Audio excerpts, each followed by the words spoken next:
الله الرحمن الرحيم الحمد لله الذي لا يبلغ مدحته القائلون ولا يحصي نعماءه العادون الذي لا يدركه بعد الهمم ولا يناله غوص الفتن والصلاة والسلام على خير خلقه وأشرف بريته الذي سمي في السماء بأحمد وفي الأرضين بأبي القاسم محمد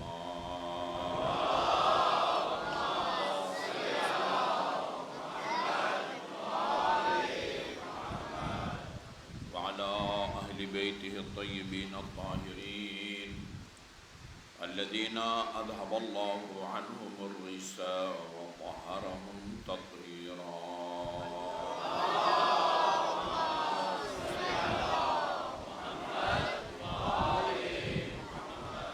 واللعن الأبدي على أعدائهم أجمعين أما بعد فقال الله الحكيم بسم الله الرحمن الرحيم أفمن يهدي إلى الحق أحق أن يتبع أمن لا يهدي إلا أن يهدى ما لكم كيف تحكمون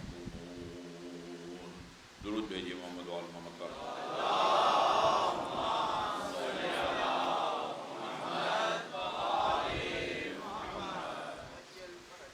امام موسیٰ کاظم علیہ السلام کا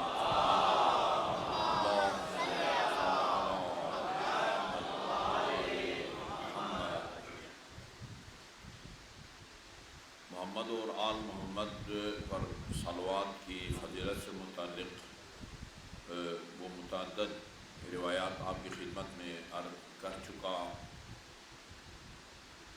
ایک فائدہ اس کا وہ گناہ بخشے جاتے ہیں کل میں تحط الذنوب حتی الورق، جس طرح سردی میں درخت کے پتے جھڑتے ہیں یا گرتے ہیں، اس طرح گناہ مٹتے ہیں محمد اور آل محمد پر صلوات کے نتیجے میں، اور ثواب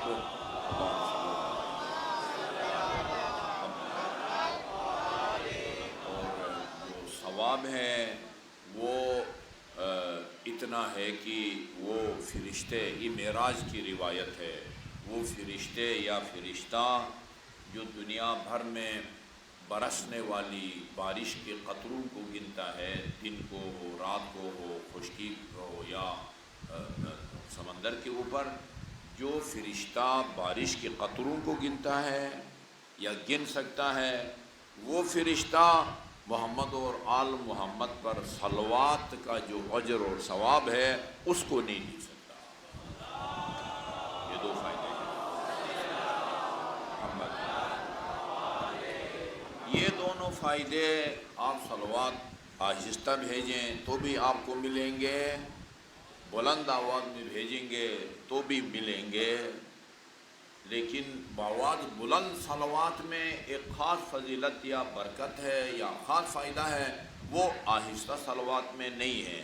اس کو میرے اور آپ کے چھٹے امام اور حجت خدا امام موسیٰ کاظم علیہ السلام نے بیان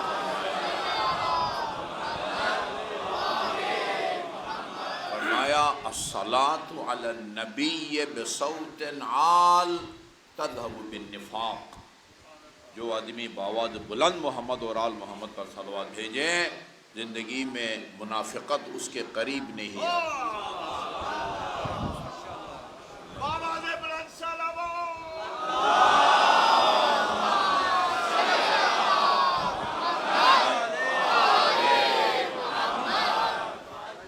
البتہ موقع محل کو دیکھ کے اس پر عمل ہونا چاہیے۔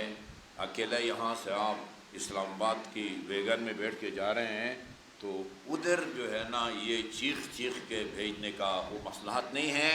بارگاہ علمدار میں جتنے مرضی بآواز بلند، ایک مرتبہ پھر بآواز بلند درود بھیجیں۔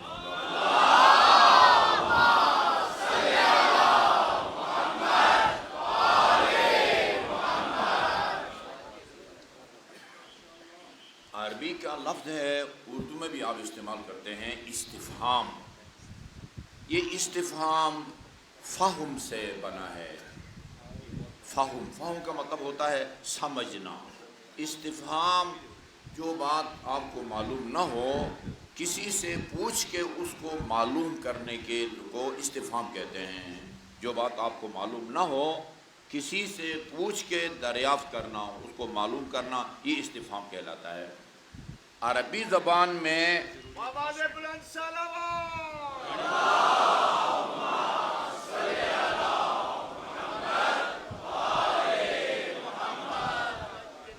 یہ دو گاڑیاں ہیں، 5907 LEA اور 4985 LEJ۔ یہ غلط پارک ہے۔ انتظامیہ کی طرف سے درخواست ہے مالکان سے کہ اس کو ہٹائیں اور کسی مناسب جگہ اس کو وہ کھڑی کریں۔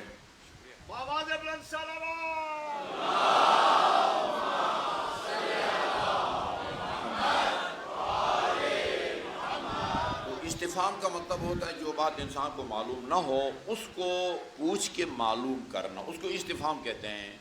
عربی میں اس کے لیے کئی الفاظ ہیں۔ ایک ہے حل، آیا، کیا۔ اچھا، ایک ہے حمزہ کے اوپر زبر دینا، انت قلت ھذا، کیا آپ نے یہ کہا ہے، یہ، یا ما۔ یہ چند حروف ہیں جن کے ذریعے استفہام کیا جاتا ہے۔ جو بات آپ کو معلوم نہیں ہے عربی زبان میں یا حل کے ذریعے آپ معلوم کرتے ہیں، یا میم الف ما کے ذریعے معلوم کرتے ہیں، یا حمزے زبر اس کے ذریعے معلوم کرتے ہیں۔ خدا نے قرآن میں جہاں کہیں بھی یہ حروف استعمال کیے ہیں وہاں حقیقی معنی میں استفہام نہیں ہے۔ بات سمجھ میں آ رہی ہے؟ کیونکہ خدا کو کس چیز کا پتہ نہیں ہے کہ وہ ہم سے پوچھ رہا ہے۔ ٹھیک ہے جی؟ لہذا خدا نے جہاں کہیں بھی یہ استفہام والے حروف استعمال کیے ہیں وہ حقیقی استفہام نہیں ہے۔ ایسا نہیں ہے کہ خدا کو نعوذ باللہ کوئی بات معلوم نہ ہو ہم سے پوچھ کے اپنے معلومات میں اضافہ کرنا چاہتا ہو، ایسا نہیں ہے۔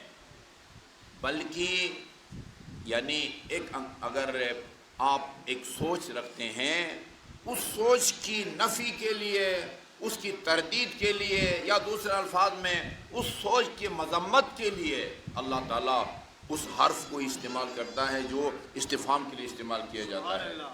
یہ آیت جو کئی دنوں سے میں آپ کے سامنے تلاوت کر رہا ہوں، اس میں اللہ تعالیٰ نے کو استعمال کیا ہے، حمزے کو۔ أَفَمَنْ يَهْدِي إِلَى الْحَقِّ أَحَقُّ أَنْ يُتَّبَعَ۔ یہ عجیب آیت کریمہ ہے، دل کو جا کے لگنے والی آیت ہے۔ یہ ساری آیتیں ایسی ہیں لیکن یہ بہت تیز ہے۔ یہ آیت جو ہے نا وہ بہت تیز ہے، اس کی نوک۔ أَفَمَنْ يَهْدِي إِلَى الْحَقِّ أَحَقُّ أَنْ يُتَّبَعَ، کیا جو آپ کو حق کا راستہ دکھاتا ہے وہ اس قابل ہے کہ اس کی پیروی کی جائے، أَمَّنْ لَا يَهِدِّي إِلَّا أَنْ يُهْدَى، یا اس کو پیشوا بنانا چاہیے جو خود ہدایت کا محتاج ہے۔ یعنی یہ اللہ تعالیٰ آپ سے پوچھ رہا ہے، بتاؤ بھائی اس کو پیشوا بنائیں یا اس کو پیشوا بنائیں۔ آپ سے مشورہ لے رہا ہے اللہ تعالیٰ، آپ سے پوچھ کے اپنے معلومات میں اضافہ کر رہا ہے؟ نہیں، بلکہ اللہ تعالیٰ جو آپ کو ہدایت دیتا ہے، جس کو آپ کے لیے ہادی بنایا ہے، اس کو چھوڑ کے اس کو پیشوا بنانے کی مذمت کر رہا ہے جو خود ہدایت کا محتاج ہے۔ اس کے بعد فرماتا ہے مَا لَكُمْ كَيْفَ تَحْكُمُونَ، وہ تمہیں کیا ہو گیا ہے؟ آیت میں تو نہیں ہے لیکن میں عرض کر رہا ہوں، دماغ عقل کام کرتی ہے تمہاری۔ مَا لَكُمْ، یہ تمہیں کیا ہو گیا ہے؟ كَيْفَ تَحْكُمُونَ، یہ کس طرح کے فیصلے کرتے ہو؟ ہاں، جو آپ کو ہدایت کا راستہ بتاتا ہے، اس کو چھوڑ کے اس کو اپنا پیشوا بناتے ہو جو خود ہدایت کا محتاج ہے۔ ہاں، ایام کا تعلق امام حسین سے ہے۔ یہ ہم عشرہ امام حسین منا رہے ہیں، عشرہ امام حسین۔ امام حسین کا ہمارے اوپر وہ حق بنتا ہے اور ہمارا فرض کہ جہاں ہم امیر المومنین علیہ الصلوۃ والسلام کے فضائل کو بیان کرتے ہیں، وہاں ہم امام حسین کے فضائل کو بھی بیان کریں، امام حسین کے فضائل کو بیان کریں۔ میں آج امام حسین کے فضائل کے طور پر ان فضائل کو بیان کروں گا امیر المومنین کے جو امام حسین نے بیان کیے۔ یعنی علی کی فضیلت کو بیان کرنا خود ایک فضیلت ہے۔ امام حسین کے فضائل کے طور پر وہ سارے فضائل نہیں، وہ سارے فضائل تو ابن ابی الحدید کے مطابق خود علی بھی اپنے فضائل کا شمار نہیں کر سکتا۔ یہ چند ایک نمونے کے طور پر، اور یہ بھی نوٹ کر لیں کہ یہ چند ایک فضائل کو اگر امام حسین نے بیان کیا ہے، اس کا مطلب یہ ہے کہ امام کی نظر میں ان کی کوئی خاص اہمیت تھی، ان کو بیان کیا ہے امام حسین علیہ السلام۔ ان کو بیان کرنے سے پہلے، اور یہ فضائل آپ نے بیان کیے ہیں مینا میں جی، مینا میں کہتے ہیں کہ 700 سے زیادہ تابعین اور 200 کے قریب صحابہ کرام، کتنے ہو گئے ٹوٹل؟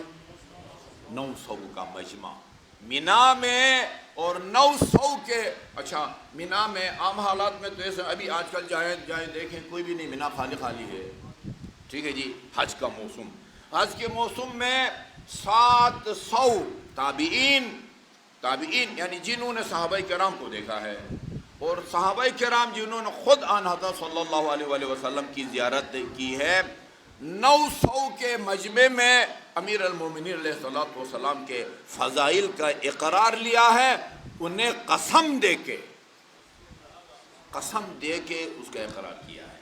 ان کو بیان کرنے سے پہلے یہ 2-3 باتوں کی وضاحت ضروری ہے جن کا ہماری روزمرہ کی زندگی سے بڑا گہرا تعلق ہے۔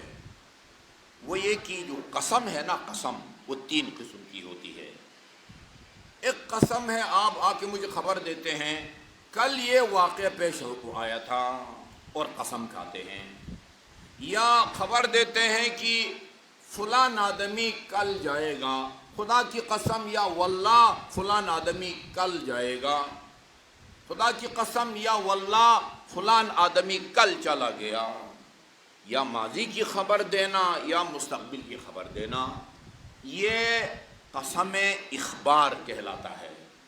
قسم یا ماضی کی خبر دے رہے ہیں یا مستقبل کی خبر دے رہے ہیں۔ یہ اگر سچ ہے تو سچ ہے، جھوٹ ہے تو گناہ ہے، اس کا کفارہ کچھ بھی نہیں ہے۔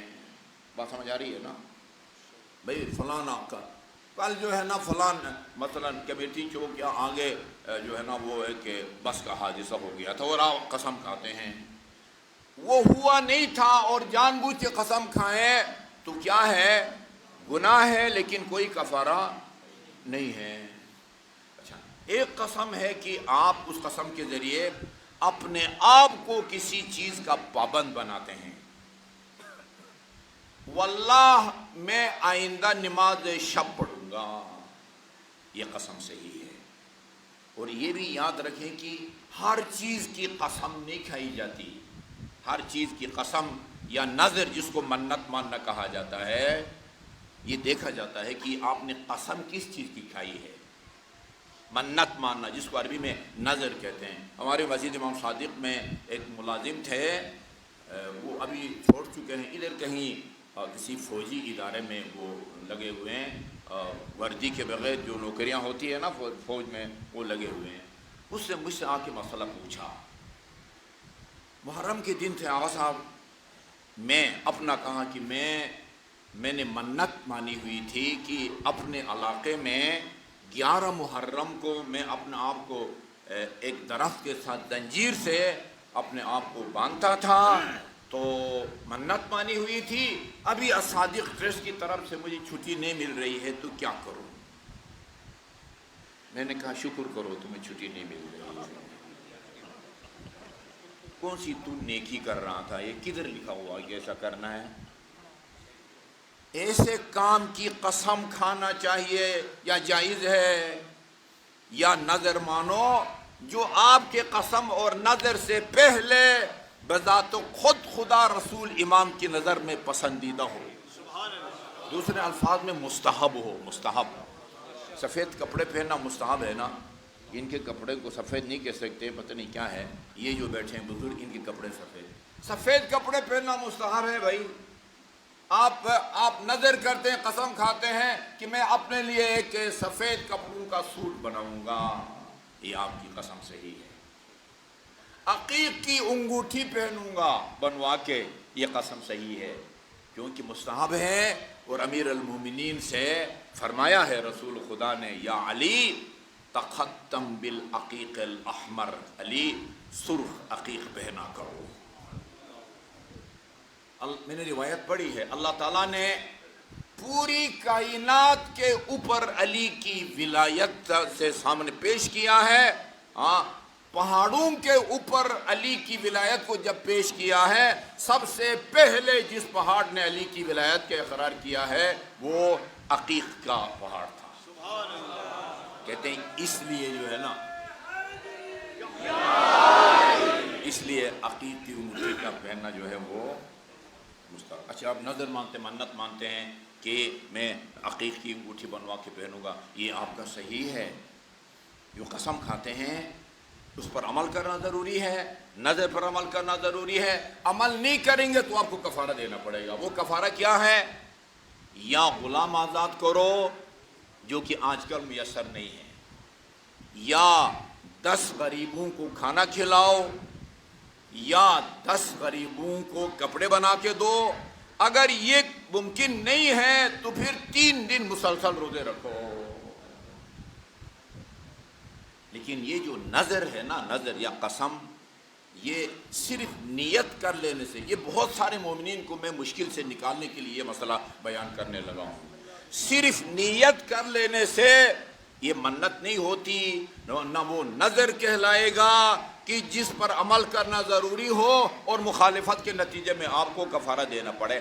اللہ کا نام لینا پڑتا ہے، اللہ کا نام۔ میں اللہ کے لیے نظر کرتا ہوں کہ مثلا اگلے جو ہے نا پنجشنبے جمعرات کو روزہ رکھوں گا، یا نماز شب پابندی سے پڑھوں گا، یا نظر مانتے ہیں کہ مثلا عقیق کی انگوٹھی پہنوں گا۔ بے شک آپ کے دل میں اللہ کی نیت ہو، مگر جب تک زبان سے اللہ کا نام نہیں لیں گے، نہ آپ کی قسم صحیح ہے، نہ آپ کا نظر صحیح ہے۔ ہاں، اس کو اچھا جی، اسی طرح وہ قسمیں کھائی جاتی ہیں جو عدالتوں میں جا کے نا، عدالتوں میں جا کے قسم کھاتے ہیں۔ جج مدعی کو بلا کے کہتا ہے بھائی یہ آپ نے یہ دعویٰ کیا ہے، گواہ پیش کرو۔ وہ اگر گواہ پیش کرے، عادل گواہ، ہم اسلامی عدالت کی بات کر رہے ہیں، آج کل کی یہاں عدالتوں کی بات نہیں ہو رہی ہے، جہاں پر جو ہے نا بے گناہ سزا پاتا ہے اور پتہ نہیں جو کیا کہتے ہیں گناہگار ہے وہ باعزت رہا ہوتا ہے۔ ہم اسلامی عدالت کی بات کر رہے ہیں۔ اسلامی عدالت میں حاکم شرع کے پاس، قاضی کے پاس کیس آتا ہے، سب سے پہلے مرحلے میں وہ یہ معلوم کرتا ہے کہ ان میں مدعی کون ہے اور منکر کون ہے، یا مدعا علیہ کون ہے۔ جو مدعی ہے اس کو کہا جاتا ہے کہ بھائی تم گواہ پیش کرو، اگر وہ گواہ پیش کرے تو پھر مدعی کے حق میں فیصلہ کیا جاتا ہے۔ بصورت دیگر منکر سے کہا جاتا ہے بھائی اس کے پاس تو گواہ نہیں ہے، تم قسم کھاؤ۔ وہ جب قسم کھاتا ہے پھر جو جج ہے وہ مدعی کے حق میں فیصلہ دے دیتا ہے۔ جھوٹی قسم کھانا حرام ہے، سچی قسم کھانا مکروہ ہے۔ امام زین العابدین کا ایک پلاٹ تھا،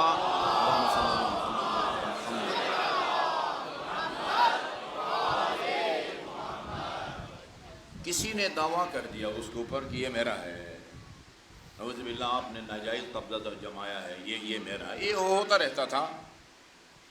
اچھا اس وقت کا جو قاضی تھا، اچھا اس نے اس سے کہا کہ گواہ پیش کرو، صرف دعویٰ کے نتیجے میں تیرے حق میں فیصلہ نہیں ہوگا، گواہ پیش کرو کہ یہ پلاٹ امام زین العابدین علیہ السلام کا نہیں ہے، ہاں تمہارا ہے۔ اس نے کہا کہ میرے پاس تو گواہ نہیں ہے۔ اصولی طور پر یہ معصوم کا فرمان یہ ہے، البینۃ علی المدعی والیمین علی من انکر۔ کوئی کیس چلتا ہے اور فریقین عدالت میں جاتے ہیں، گواہ پیش کرنا مدعی کی ذمہ داری ہے، اگر اس کے پاس نہیں ہے فالیمین علی من انکر، اور پھر مدعا علیہ جو ہے وہ قسم کھاتا ہے، اس کے نتیجے میں وہ مدعی بے دخل ہو جاتا ہے۔ چونکہ مدعی کے پاس گواہ نہیں تھا، قاضی نے امام زین العابدین سے کہا کہ آپ قسم کھائیں، کہا کہ میں قسم نہیں کھاتا، مجھے پلاٹ نہیں چاہیے۔ خدا نے فرمایا ہے لا تجعلوا اللہ عرضۃ لایمانکم، اللہ کے بابرکت نام کو اپنی قسموں کا نشانہ مت بناؤ۔ سچی قسم کھانا مکروہ ہے، جھوٹی قسم کھانا حرام ہے، اور یہ ان گناہوں میں سے ہے کہ جس کی سزا اللہ تعالیٰ مرنے سے پہلے اسی دنیا میں دے دیتا ہے۔ اور یہ امیر المومنین کا فرمان یاد رکھیں،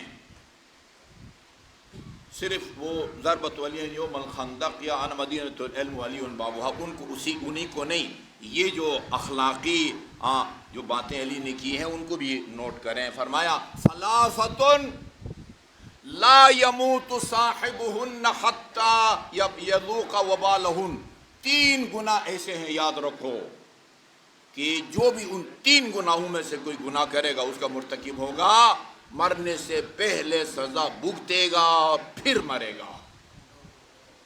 یہ کسی سیاسی آدمی کا بیان نہیں ہے، علی کا بیان ہے۔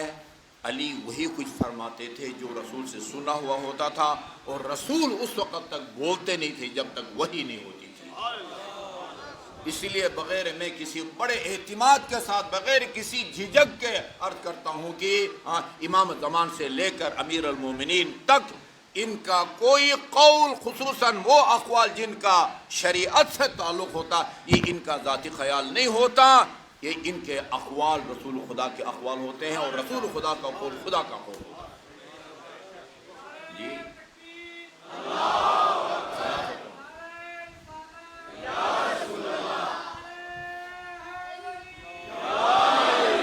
ثلاثۃ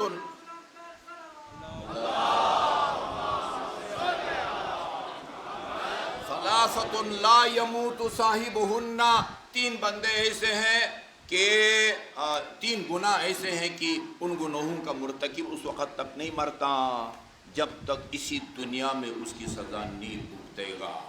نمبر 1 البغی، ظلم۔ آپ مجھ سے بہتر جانتے ہیں، عمر میں جو چھوٹا ہے وہ مجھ سے زیادہ تاریخ کو بھی جانتا ہے، اللہ تعالیٰ نے کس طرح ظالموں کو اسی دنیا میں سزا دی ہے۔ ہمارے سامنے صدام بھی ہمارے سامنے ہے، قذافی بھی ہمارے سامنے ہے، بنی امیہ کو حکمران بھی، واقع کربلا کی مجرمین بھی۔ البغی، ظلم، ظالم کو اللہ اسی دنیا میں مرنے سے پہلے سزا دے دیتا ہے۔ نمبر 2 قطیعۃ الرحم، قطع رحمی کرنے والا، اپنے قریبی رشتہ داروں سے قطع تعلق کرنے والا۔ اس دن روایت سنائی تھی آپ کو نا میں نے، رسول خدا کے کہنے پر، آپ کے حکم پر، وہ بندہ جو مرنے والا تھا وہ کلمہ نہیں پڑھ سکا لا الہ الا اللہ۔ بعض گناہ انسان کو دائرہ اسلام سے خارج کر دیتے ہیں۔ قل لا الہ الا اللہ کلمہ نہیں پڑھ سکا، لوگ سمجھے کہ شاید یہ بولنے کی طاقت ختم ہو گئی ہے، لیکن رسول خدا اصل وجہ سمجھتے تھے، لہذا پوچھا کہ یہ جو کلمہ نہیں پڑھ سکتا، یہ اس کی ماں زندہ ہے یا مر گئی ہے؟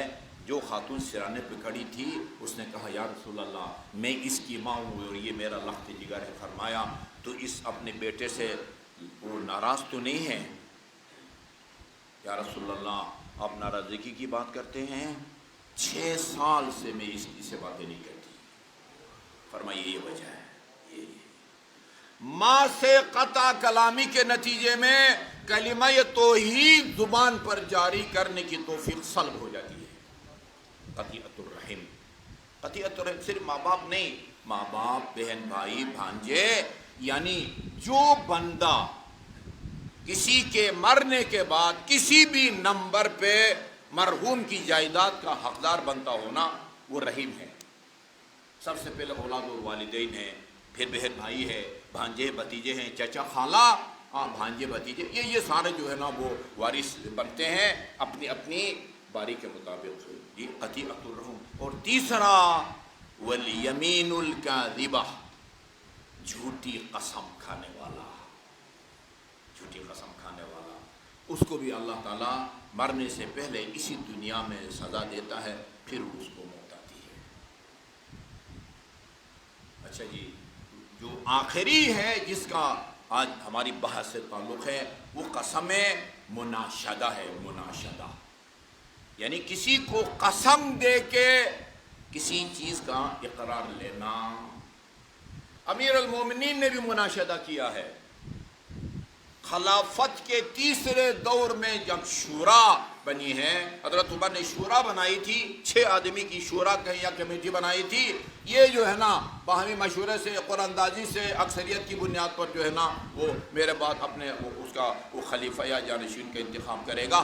شورا والوں کے سامنے امیر المومنین علیہ الصلوۃ والسلام نے اپنے وہ حاضرین کو قسم دے کے اپنے فضائل کا اقرار لیا ہے.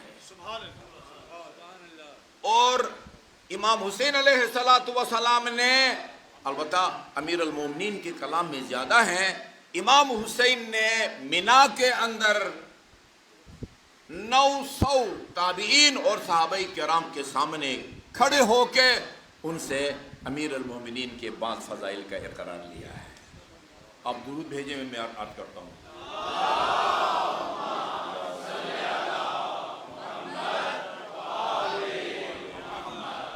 یہ آپ کو بہت جگہ ملے گی. اس وقت میرے ہاتھ میں جو کتاب ہے وہ آغائے سید ہاشم رسولی محلاتی قم کے مستند رائٹر ہیں.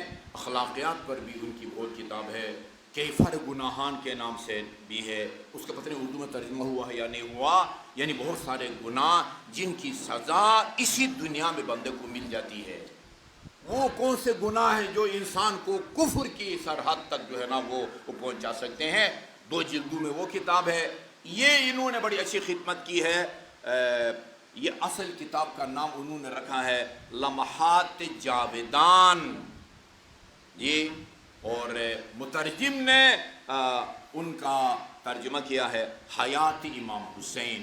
حیات امام حسین یعنی کہا جا سکتا ہے کہ اردو زبان میں جو امام حسین کے حالات کے بارے میں، واقعی کربلا کے پس منظر اور اس کے عوامل اور محرکات کے بارے میں، علامہ علی نقی صاحب کی شہید انسانیت بھی ہے، وہ انہوں نے ڈائریکٹ اردو میں لکھی ہے. اردو میں جو آپ کو کتابیں مل سکتی ہے، آپ ان کتابوں میں بہترین کتاب کہہ سکتے ہیں حیات امام حسین آقائے حاجی سید ہاشم رسولی محلاتی. شاید ادھر بھی آپ کو ملے. اس کے صفحہ نمبر 170 یا 71 پر ان فضائل کو بیان کیا ہے، امیر المومنین کے فضائل کو جو امام حسین علیہ السلام نے بیان کیے ہیں. انشدکم اللہ، قسم انشاد، اس لیے میں نے لمبی چوڑی توحید باندھی تھی. میں تمہیں خدا کی قسم دیتا ہوں. یہ انشدکم باللہ، میں تمہیں خدا کی قسم دیتا ہوں. اتعلمون ان علی ابن ابی طالب کان اخا رسول اللہ. مواخات بہت مشہور ہے. مواخات درد ہے نا میرے دل میں، درد نا. یعنی امیر المومنین کے ایسے ایسے فضائل جو تمام محدثین جس پر اتفاق کرتے ہیں، منت سماجت کر رہے ہیں کہ بھئی نصاب میں اس کو لکھو، لکھنے کے لیے تیار نہیں ہیں. لکھنے کے لیے تیار نہیں ہیں. مواخات بھئی مدینہ میں وہ مہاجرین اور انصار میں جب صیغہ اخوت پڑھایا نا رسول خدا نے، کسی کا کسی کے ساتھ، کسی کا کسی کے ساتھ، کسی کا کسی کے ساتھ، وہ امیر المومنین آخر میں رہ گئے. بعض روایات میں ہیں آنسو آ گئے امیر المومنین علیہ السلام کی اس میں چشمہائی مبارک میں. فرمایا یا رسول اللہ آپ نے سب کو بھائی بنایا، مواخات پڑھا، ہاں مجھے آپ نے چھوڑ دیا، کہا تو دنیا میں بھی میرا بھائی ہے اور آخرت میں بھی تیرا بھائی۔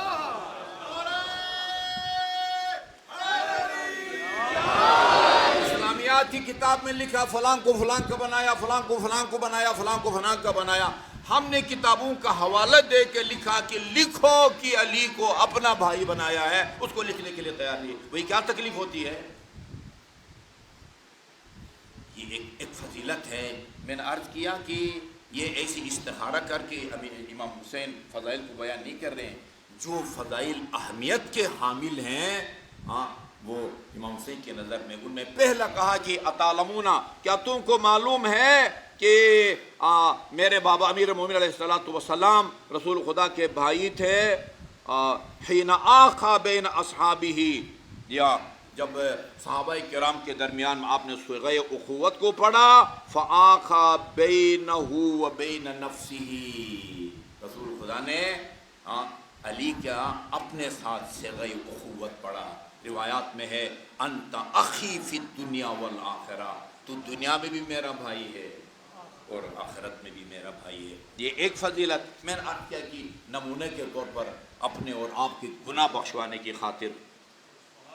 اچھا جی، اچھا انہوں نے کہا اللہم نعم، ہاں ہمیں معلوم ہے کہ رسول خدا نے امیر المومنین کو اپنا بھائی بنایا، دنیا میں بھی اور آخرت میں بھی۔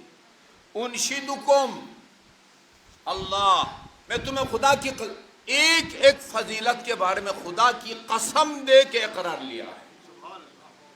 مجھے نہیں معلوم اتنی تاکید کی کیوں ضرورت محسوس ہوئی فرزند پیغمبر کو۔ انشدکم اللہ، یہ بتاؤ اتعلمون ان رسول اللہ، اچھا جی یہ صد الباب کا واقعہ بڑا واقعہ ہے۔ جب مسجد نبی بنی ہے تو مسجد نبی کے آس پاس کی جو زمین تھی اس میں 10 گھر بنائے گئے اور 10واں گھر سینٹر میں امیر المومنین علیہ السلام کا تھا، اور ان گھروں کے دروازے مسجد النبی میں کھلتے تھے۔ ایک مرتبہ آرڈر آیا، کہا کہ جتنے بھی دروازے مسجد میں کھلتے ہیں آج کے بعد سب کو بند کر دو سوائے علی کے دروازے کے، یہ کھلا رہے، علی مسجد سے آمد و رفت جاری رکھے۔ رسول خدا کے 2 چچے، جناب حمزہ سید الشہداء اور وہ عباس بن عبد المطلب، عباس بن عبد المطلب کی قبر جنت البقیع میں ہے، جناب فاطمہ بنت اسد کی قبر کے ساتھ، اور جناب حمزہ سید الشہداء کی قبر وہ احد میں ہے، ٹھیک ہے نا۔ ان دونوں نے گلہ کیا، ہم آپ کے چچے ہیں، بنی ہاشم کے ایک جوان کا دروازہ آپ نے کھلا چھوڑ دیا، یعنی اپنے سچے چچا کا بھی جو ہے نا انہوں نے لحاظ نہیں کیا، ان کا بھی دروازہ بند کر دیا۔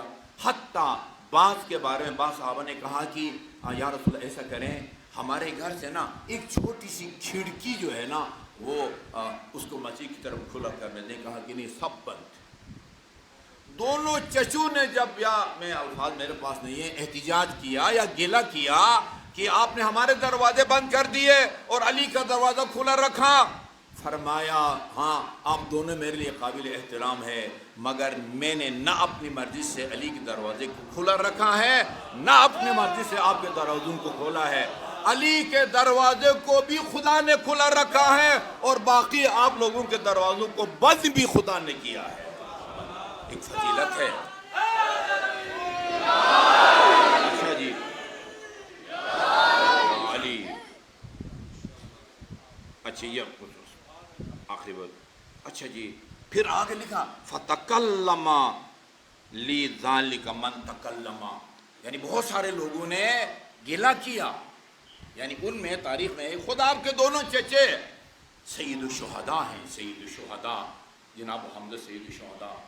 میں نے روایت کتابوں میں نہیں پڑھی، مولانا شیر علی شاہ مرحوم رحمۃ اللہ علیہ وہ مرحوم ہو گئے، وہ ان کے ایک پوتے کا نام حمزہ ہے، وہ کہتے تھے رسول خدا کا فرمان ہے احب الاسماء الیہ حمزہ، میرے نزدیک ناموں میں سب سے پسندیدہ نام حمزہ ہے، آپ کے چچے کا نام تھا ہر ہفتے خاتون جنت زیارت کے لیے جاتی تھی، پتہ نہیں ہفتے میں 2 دفعہ، اتنے عزیز اور محترم تھے رسول خدا کے لیے، مگر اس الہی حکم کے تحت ان کے دروازے کو بھی بند کر دیا، اور دوسرا چچا عباس ابن عبد المطلب کے چچوں کو بھی بند کر دیا، اور بتایا جس سے بھی اعتراض کیا تھا کہ کہا کہ یہ میں نے اپنی مرضی سے یہ فیصلہ نہیں کیا ہے، خدا کے حکم سے آپ لوگوں کے دروازوں کو بند کیا ہے، اور خدا ہی کے حکم سے میں نے علی کے دروازے کو کھلا رکھا ہے۔ 2 فضیلتیں بیان کی۔ اچھا جی، اور آخر میں فرمایا انشدکم اللہ، میں تمہیں خدا کی قسم دے کے تم سے پوچھتا ہوں،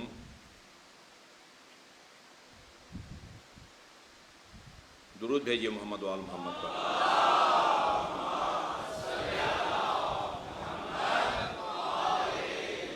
انشدکم اللہ اتعلمون ان رسول اللہ صلی اللہ علیہ وآلہ وسلم نصبہ یوم غدیر قم فنادا لہو بالولایہ، فرمایا میں تمہیں 900 تابعین اور صحابہ کرام سے اقرار لیا، میں تمہیں خدا کی قسم دے کے تم سے اخلاق بتاؤ کہ تمہیں معلوم ہے کہ رسول خدا نے 18 ذی الحج کو مقام غدیر قم میں جی من کنتم اللہ فہذا علی مولا کے ذریعے علی کی ولایت کا اعلان کیا۔ قالوا اللہم نعم، اقرار کیا کہ ہاں ہم اس کا اقرار کرتے ہیں۔ 2 فضیلتیں ہو گئیں نمونے کے طور پر۔ انشدکم اللہ اتعلمون ان رسول اللہ صلی اللہ علیہ وآلہ وسلم کان لہو فی غزوۃ تبوک، وہ تبوک کا واقعہ میرے خیال میں واحد جنگ ہے جس میں امیر المومنین نے شرکت نہیں کی تھی۔ تبوک میں امیر المومنین پریشان ہوئے جی، لوگ جنگ میں جانے سے پریشان ہوتے ہیں، اور علی اس لیے پریشان ہے، تشویش کے شکار ہیں کہ رسول خدا مجھے اپنے ساتھ جنگ کے لیے آپ نے کیوں نہیں بھیجا ہے۔ تو وہاں فرمایا تمہیں پتہ ہے کہ رسول خدا نے علی سے فرمایا تھا انت منی بمنزلۃ ہارون من موسیٰ، جی ہاں اس کا بھی جو ہے نا وہ آپ نے اقرار لیا۔ پھر فرمایا اتعلمون ان رسول اللہ، یہ میں نے کل عرض کیا تھا، بے شمار فضائل میں سب سے اہم فضیلت میرے نظر میں بھی اور ائمہ معصومین کی میری حیثیت کیا ہوتی ہے، وہ آیہ مباہلت۔ تمہیں پتہ ہے کہ جب نصارہ کے ساتھ مباہلت طے پایا تو اس وقت اللہ تعالیٰ نے حکم دیا قل لا اسألکم قل تعالوا ندعو ابناءنا وابناءکم ونساءنا ونساءکم وانفسنا وانفسکم ثم نبتہل فنجعل لعنۃ اللہ علی الکاذبین۔ تمہیں یاد ہے کہ رسول خدا نے خدا کے اس حکم کی تعمیل میں اپنے ساتھ حسن اور حسین کو لے کے گئے، خاتون جنت کو لے کے گئے، اور نفس رسول کے طور پر میرے بابا علی کو ساتھ لے کے گئے۔ پتہ ہے تمہیں؟ اللہم نعم۔ بہت فضائل ابھی رہتے ہیں، ٹائم بالکل ختم ہو گیا ہے۔ مجھے ایک اور چیز کی طرف بھی اشارہ کرنا ہے کہ ایک شکوہ بھی کرنا ہے، گلہ بھی کرنا ہے اپنی حکومت اور انتظامیہ سے۔ اس ساری دنیا کو پتہ ہے، ساری دنیا کو پتہ ہے، مسلمان ہو یا غیر مسلم، ہر تاریخ دان کو پتہ ہے واقعہ کربلا دنیای انسانیت کا منفرد واقعہ ہے۔ ایسا واقعہ دنیا میں کبھی پیش نہیں آیا۔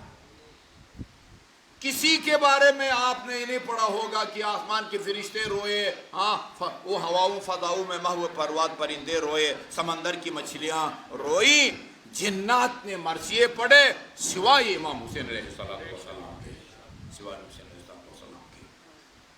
اس منفرد واقعہ کو یہ اگر اس واقعہ کو بیان کرنے پر پابندی لگتی ہے تو پھر تاریخ بیان کرنے پر مکمل پابندی لگائی جائے، پھر تاریخ کی کوئی بات جو ہے نا وہ اس کو بیان کرنے کی ضرورت نہیں ہونی چاہیے۔ انتہائی تشویش کی بات ہے کہ مجالس پر پابندی لگ رہی ہے، اور تو اور سبیل رسول خدا صلی اللہ علیہ وسلم نے خواب دیکھا اپنے چچا جناب حمزہ سید الشہداء اور جناب جعفر طیار، آپ نے دیکھا کہ ان کے سامنے ایک تشت میں وہ کھجور رکھا ہوا ہے، کھجور، اس میں سے وہ چند دانے یہ تناول فرماتے ہیں جناب حمزہ سید الشہداء اور جناب جعفر طیار، وہ کھجور انار میں تبدیل ہو جاتا ہے، یہ نہیں کہ یہ پلیٹ اٹھا دی جاتی ہے اور وہ انار والی نہیں، یہ کھجور خدا کی قدرت سے یہ کھجور وہ انار میں تبدیل ہو جاتی ہے، یہ چند دانے تناول فرماتے ہیں وہ وطن سیب میں تبدیل ہو جاتی ہے۔ رسول خدا نے یہ دیکھا، منظر دیکھ کے پوچھا جناب حمزہ سید الشہداء سے، آپ تو تجربے کے مراحل سے گزرے ہیں، یہ بتائیں دنیا میں سب سے افضل کام کون سا ہے جس کا عالم برزخ میں قبر سے لے کر قیامت تک کا جو دورانیہ ہے نا اس کو عالم برزخ کہا جاتا ہے؟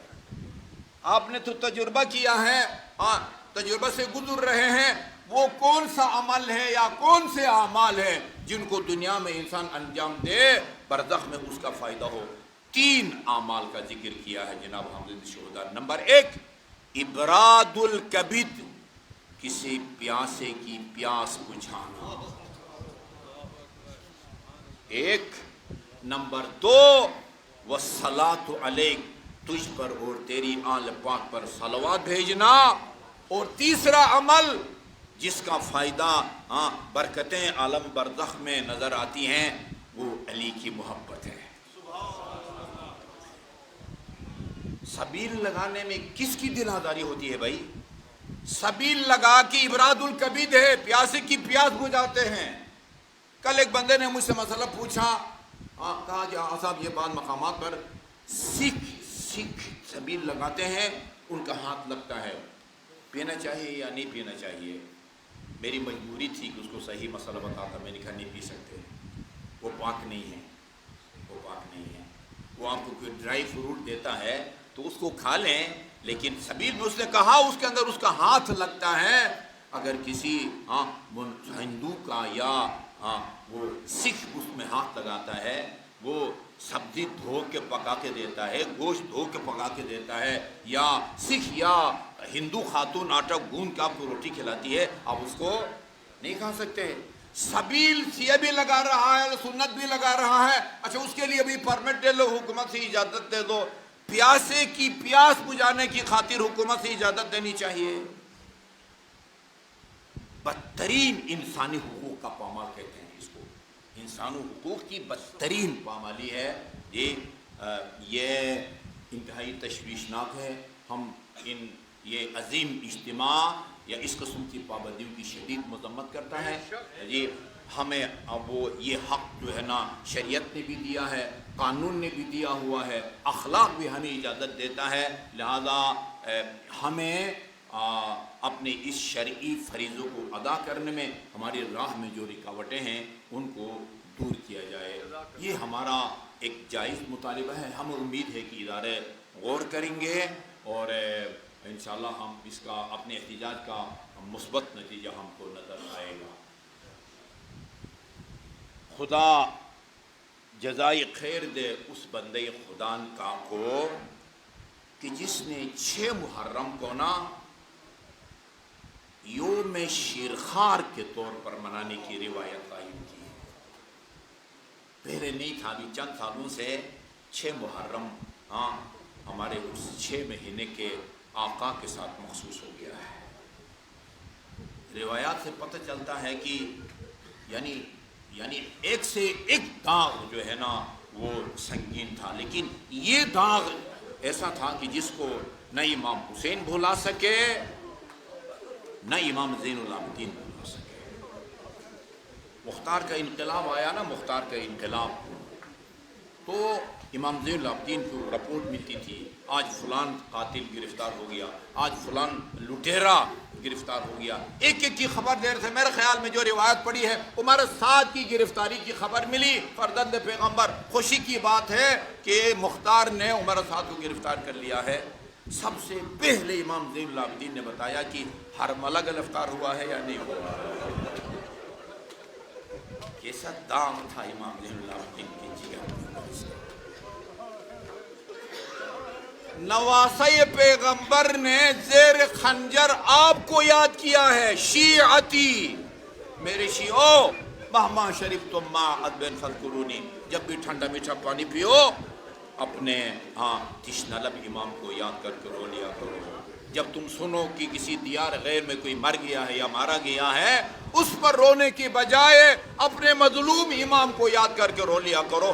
آگے جملہ ہے، کاش لیتکم فی یوم عاشورا جمیعا تنظرونی، کاش تم روز عاشور ہوتے، کیف استسقی لطفلی فابوا ان یرحمونی، کس طرح اپنے 6 مہینے کے بچے کو ہاتھوں میں لے کے ان کے سامنے گیا اور کہا کہ ہاں ایک قطرہ اس کے حلق میں ٹپکا دو، فابوا ان یرحمونی، مگر ان ظالمون نے رحم کرنے سے انکار کر دیا۔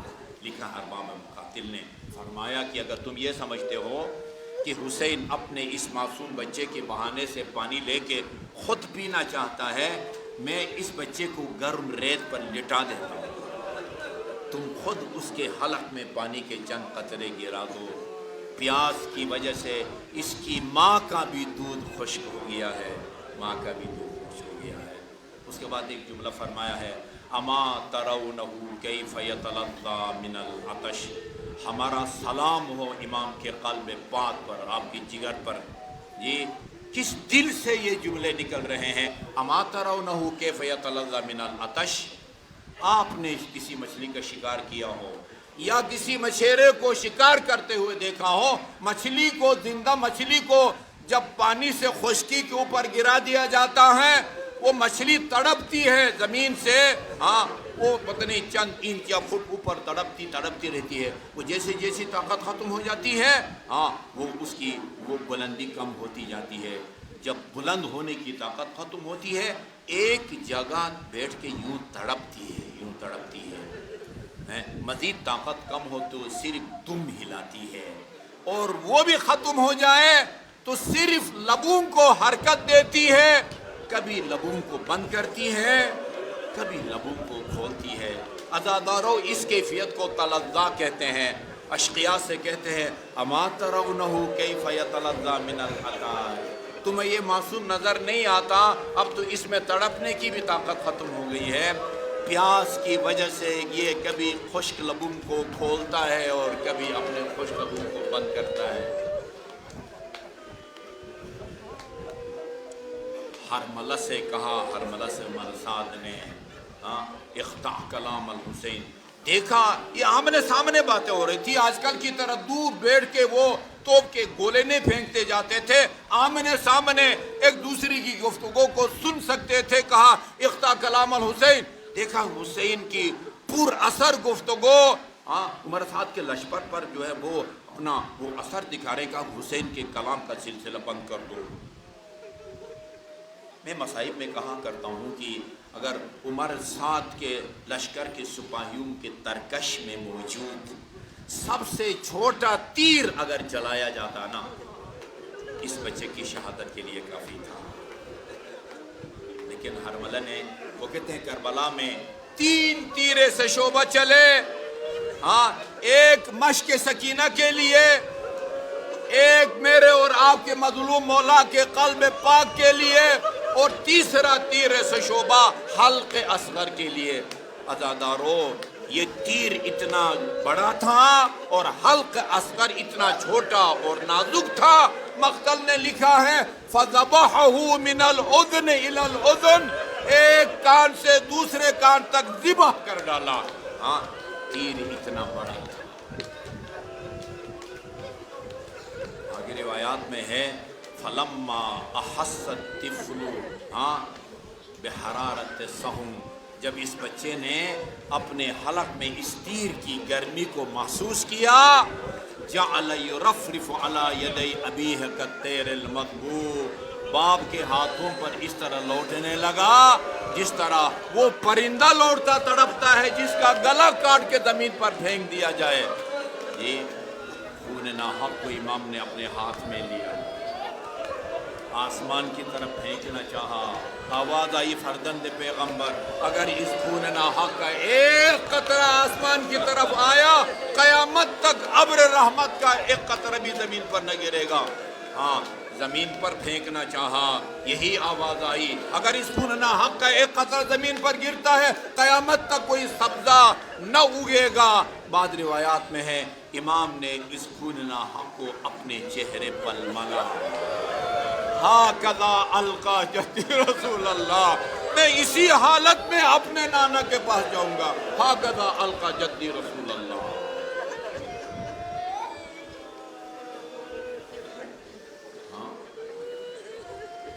اس شہید کو لے کے خیمگاہ کی طرف آئے، یہ صرف حسین کی جگر کو پتہ ہے، کسی اور کو اس کا اندازہ نہیں ہے۔ یہ عاشور کے اعمال میں ہے نا، 7 دفعہ آگے جاؤ پیچھے جاؤ، انا للہ و انا الیہ راجعون، انا للہ و انا الیہ۔ وہ کہتے ہیں یہ نواسے پیغمبر کی اس سنت، 7 دفعہ خیمے کے دروازے تک گئے، 7 دفعہ پیچھے ہٹے کہ کس طرح ماں کو خبر دوں۔ آخر یہی کام کیا، پشت خیمے پر گئے، چھوٹی سی قبر کھودی اور اس شہید کو دفن کیا۔ خدا رحمت کرے انیس پر ننھی سی قبر کھود کے، اصغر کو گاڑ کے، شبیر اٹھ کھڑے ہوئے دامن کو جھاڑ کے۔ اللہم صلی اللہ محمد و آل محمد۔ مریضوں کی شفا یابی، وطن عزیز کی سلامتی کے لیے 5 مرتبہ آیہ کریمہ کی تلاوت فرمائیں گے۔ بسم اللہ الرحمن الرحیم۔ امن یجیب المضطر اذا دعاہ ویکشف السوء، امن یجیب المضطر اذا دعاہ ویکشف السوء، امن یجیب المضطر اذا دعاہ ویکشف السوء، امن یجیب المضطر اذا دعاہ ویکشف السوء، امن یجیب المضطر اذا دعاہ ویکشف السوء۔ 5 مرتبہ سب بولیں گے، یا اللہ یا اللہ یا اللہ یا اللہ یا اللہ یا اللہ یا اللہ یا اللہ یا اللہ یا اللہ یا واحد یا احد یا صمد یا من لم یلد ولم یولد ولم یکن له کفوا احد، بفاطمہ و ابیہا و بعلہا و بنیہا و بسر المستودع فیہا۔ خدایا باق محمد و آل محمد، جو مومنین مومنات بھی پریشان حال ہیں ان کی پریشانی کو دور فرما، جو مومنین مومنات مریض ہیں خصوصاً ڈاکٹر وزیر محمد ہبا زہرا، ایک 4-5 سال کا بچہ ہے سید جواد حسین موسوی، 2.5 سال تک چلتا پھرتا تھا، باتیں بھی کرتا تھا، اچانک وہ زبان بھی بند ہو گئی ہے اور چل پھر بھی نہیں سکتا۔ ایک سید عالم الدین کا وہ بیٹا ہے خدایا، اور جو مومنین مومنات بھی پیچیدہ امراض میں مبتلا ہیں انہیں شفاء کامل اور عاجل عطا فرما، بے روزگار مومنین مومنات کو رزق حلال سے مالا مال فرما، بحق محمد و آل محمد۔ جن مومنین مومنات نے کوئی جائز کاروبار شروع کر رکھا ہے ان کے کاروبار میں برکت نصیب فرما، بے اولاد مومنین مومنات کو خصوصاً جنہوں نے ہم سے درخواست کی ہے انہیں شفا یابی کی دعا کی درخواست کی ہے، انہیں اولاد صالح و سالم اور نرینہ عطا فرما۔ ہمارے جن عزیز طلباء و طالبات امتحانات دے رہے ہیں انہیں نمایاں کامیابی نصیب فرما، مستقبل میں انہیں ملک و ملت کی خدمت کی توفیق عطا فرما۔ ہمارے جو مومنین مومنات اپنے بچوں اور بچیوں کے رشتوں کے بارے میں پریشان ہیں، خصوصاً جنہوں نے مجھ سے دعا کی درخواست کی ہے انہیں مناسب اور پابند شریعت رشتے نصیب فرما۔ یہ اسی طرح خدا بحق محمد و آل محمد زوجہ سید اعجاز حسین شاہ، اور اسی طرح رانی بی بی نور فاطمہ زوجہ اون عباس، فرح حسین فرحت حسین اور ذریت عباس، ان سب کو شفاء کامل اور عاجل عطا فرما۔ وطن عزیز کو سلامتی اور استحکام نصیب فرما، اس کے داخلی اور بیرونی دشمنوں کو اپنے قدرت کاملہ سے نیست و نابود فرما۔ ہمیں اس کی صالح قیادت نصیب فرما، جو وطن دوست اور محب وطن اور عوام دوست ہو، جو وطن عزیز کی جغرافیائی اور نظریاتی سرحدوں کی حفاظت کر سکے۔ اعمال محمد کے توجہات خاص کو ہم سب کے شامل حال فرما، آپ کے ظہور میں تعجیل فرما، ہمیں آپ کا آوان و انصار میں شامل ہونے کی توفیق عطا فرما۔ تمام مومنین و مومنات کے تعاون سے یہ مجالس منعقد ہو رہی ہیں، ان کے رزق حلال میں وسعت عطا فرما، ان کے مرحومین کے گناہان صغیر و کبیرہ کی مغفرت فرما، انہیں محمد و آل محمد کی شفاعت اور ان کے جوار میں مقام عطا فرما۔ جملہ مرحومین مرحومات اور خصوصاً اپنے مرحومین مرحومات اور اس مرکز کے جو واقفین مرحوم ہیں ان کی سال ثواب کے لیے سورہ فاتحہ۔ بسم اللہ الرحمن الرحیم، آمین الرحمن الرحیم مالک یوم الدین، ایاک نعبد و ایاک نستعین، اہدنا الصراط المستقیم، صراط الذین انعمت علیہم غیر المغضوب علیہم ولا الضالین۔ بسم اللہ الرحمن الرحیم، قل هو اللہ احد اللہ الصمد لم یلد ولم یولد ولم یکن له کفوا احد۔ بسم اللہ الرحمن الرحیم، قل هو اللہ احد اللہ الصمد لم یلد ولم یولد ولم یکن له کفوا احد۔